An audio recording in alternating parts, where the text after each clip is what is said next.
Good morning and welcome back to the Urban Preparedness channel. For those of you that are following us on all of our social media platforms, you're already aware that this video is going to be about some basic exercises and workouts to help keep you in shape. You need to take care of yourself the exact same way you take care of all of your gear. Prepping your body just like you prep all of your other equipment. Now, a good buddy of mine, he's actually, we grew up together in the Marine Corps. He's still actually active duty, so we're not going to utilize his name today, so we're going to refer to him as Mr. Clean. It was his idea to do this small thing on the difference between functional fitness and gym fitness. There's a lot of you guys out there that are absolutely huge monster beasts, and you're going to watch my video and go, that's really stupid. He doesn't even have abs. Yeah, absolutely. You can probably lift 350 pounds. Like, if you needed to, you could probably pick up a small Honda Civic. The problem is, if I put you in a 60-pound rucksack, you're not going to make it 3 miles. If I put you in your bug-out bag, you're not going to make it over that mountain. If you grab up all your gear and have to take off through the forest, you're not going to make it where you're going because you're just not practically fit. You can go down to the beach and find 6 foot, 8 foot, 12 guys with muscles on top of muscles on top of muscles, and if you need them to run, they're not getting very far. Sure, they'll punch a hole clean through your face, but that's not the practical kind of fitness that you need for a post-apocalyptic world, so we're not going to sit here and run our suck all day. Let's show you a little bit of exercises to help you build that basic foundation. I'm going to give you a couple of examples of good calisthenic workouts that are going to be able to tighten up your core muscles to give you a good base foundation to build off of in the future. Now, one of the exercises I want to go over with you today, you're just going to go ahead and place your hands up on top of your head like this. You're going to bring your opposite elbow to the opposite knee.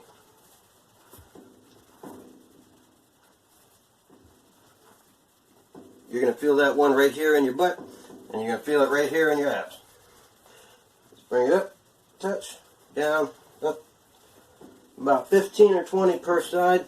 Whatever you're capable of doing now is just fine. If all you can do is 5 before you get burnt out, that's perfectly okay. That tells you that in the future, you need to do significantly more. Now, I'm not going to sit here and put my entire workout on video, because you don't want to sit here and watch me do the exact same thing repeatedly all day, every day. But I am going to show you all of the different exercises that I do to start my morning routine. So, the next important one is stretches. Now, before you go on any sort of run or something like that, you need to make sure you stretch. So you can start by putting your feet just slightly wider than shoulder width apart, supporting the knee with one hand and stretching out as far as you can with the other. Now, if you can't touch the floor, that's fine. Just reach out and get as low as you can. You want to feel that tightness right inside your leg. You don't want to feel the tightness in your knee. If you feel the tightness in your knee, you're doing it wrong. You should feel the tightness right here on the inside of your leg and right here running up your back. Those are the 2 muscles you're trying to stretch out with this. You go until it feels nice and tight, and you push a little bit further. You're not trying to tear it, but you are trying to stretch it. You just do a couple of minutes and you come back to the other side. Same thing, support that knee, come down as far as you can. Again, you're going to feel it on the inside of your leg and then the opposite side of your back here. Then you're going to come down to the middle. If you can touch the floor, awesome. If you can get your hands flat on the floor, awesome. The important thing is to keep your knees straight. If your knees bend, you're not stretching. You need those knees locked out and straight. Alright, so this next core building exercise you're going to do, you're going to come down to the push-up position, chest flat on the floor. You're going to push yourself straight up, straight back down. You want to break that 90-degree plane, but you do not want to rest your chest on the ground. You come back up, down, up, down, up, up. 15 to 20 of these is just fine for the average person, okay? If you want to go do private military contracting, things like that, there's a whole spectrum that you have to be able to meet based off of your age bracket. In my age bracket, I only have to be able to do 45 and 69 sit-ups. But unless you're trying to train to go do private military contracting overseas or something like that, 10 to 15 is perfectly good for the average person. What you don't want to do is get down on the floor, decide to do a push-up, and you can only do one, or you're having a hard time getting yourself off the ground. If you can't make it to 10, this needs to become like a morning part of your day. That's fine. All right, so what those do is right up here in your chest. You're going to feel it right here in the back of your arms. The wider you bring it out, the more it's going to stretch your chest. Now, we're going to do some planks after this. So it's the same thing for a front plank. We'll turn it sideways so it's a little easier to see. Bring those forearms to the ground. You're going to lift up. You want to hold yourself as flat as you possibly can. Your back needs to be nice and flat. If your crotch is resting on the ground, you're not getting a good workout. If your butt is way up in the air, you're not getting a good workout. You need to be flat, parallel to the ground. And you do it as long as you can. I think a good starting point for people is about 20 seconds. Once you've been doing it for a little while, you can get up to a minute or so. You want to keep your stomach as tight as you can while you're doing it. Switch off and rotate. So you come in here and you're resting on one. You're only going to feel it right here. It's going to be real tight on one side. Again, you don't want your hips resting on the ground. You shouldn't be down like this. You shouldn't be way up like that. Just nice and flat. And then you'll rotate and do the exact same thing on the other side. You can place your arm here on your hip. You can throw it up over your head. I usually just keep mine down here. I've got a bad shoulder, so I like to support that shoulder with my other hand.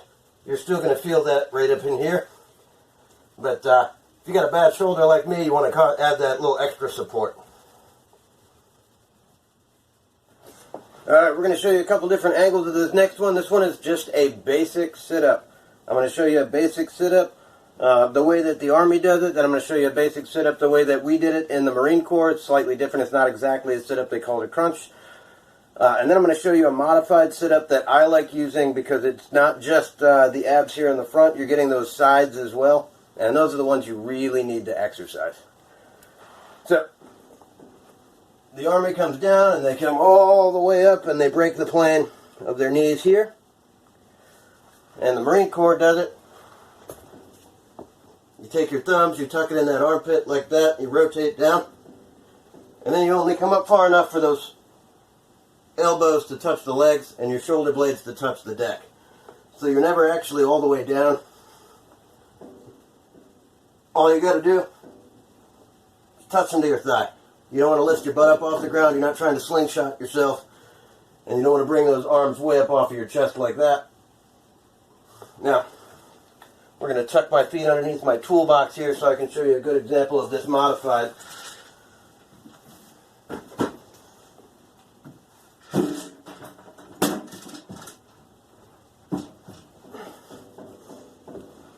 So with the modified, you're going to put your arms back up here under your head the same way they do in the Army. But when you come up, you're bringing your opposite elbow to your opposite knee.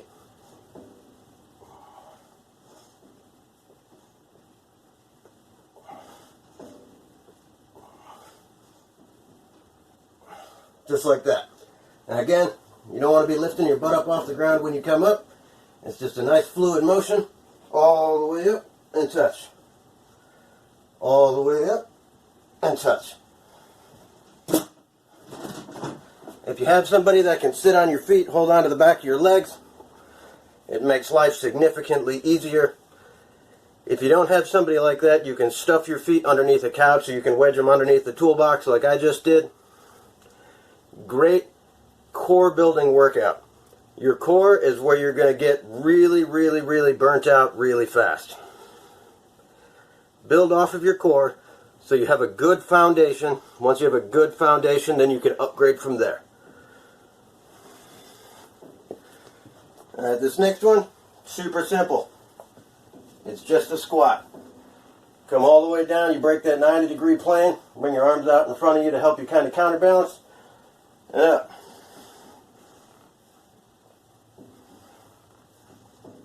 Again, 15 to 20 is a good start for this. When you get a little bit better at it, drop in about 50. But you want to break that 90-degree plane and come back up. Now, if you got bad knees like some people do, you don't have to go all the way down. You can get to just before that 90-degree plane. You can come back up a little bit. But if you have healthy knees, you should always be breaking that 90-degree plane and coming back up. Alright, so that's going to about do it for today's workout video. I didn't want to get too in-depth with it since the question was actually brought to me by somebody I know is going to need to start from scratch. That's perfectly okay. There's just a couple of good techniques to build off of because a lot of us have been sitting in the house from COVID-19, or maybe after we got out of the military we just started getting a little fluffy. Like myself, I'm not nearly as in shape as I was when I was active duty, running and gunning every day, going to the field for 16, 18 days to a month. You know, I had a dad bod. But I can still accomplish everything I need to do because I still do those morning calisthenic workouts. So, I just wanted to give everybody a basic, rough, down and dirty. No, I'm not a physical health specialist or anything like that. I just wanted all of my fellow preppers to understand that it's not just about the gear we pack into our house that prepares. It's about a little bit of self-preparation too. So if you had any questions, if you wanted to correct my slightly rusty techniques or even suggest other techniques, I can put those in future videos. Just drop it in the comments down below. If this is your first time visiting us, make sure you drop down and hit subscribe. We post new videos almost every day. So you'll be the first one to see it once you hit that little subscribe button down there at the bottom. And if you liked our video, make sure you hit like as well because we always appreciate the boost to our ego.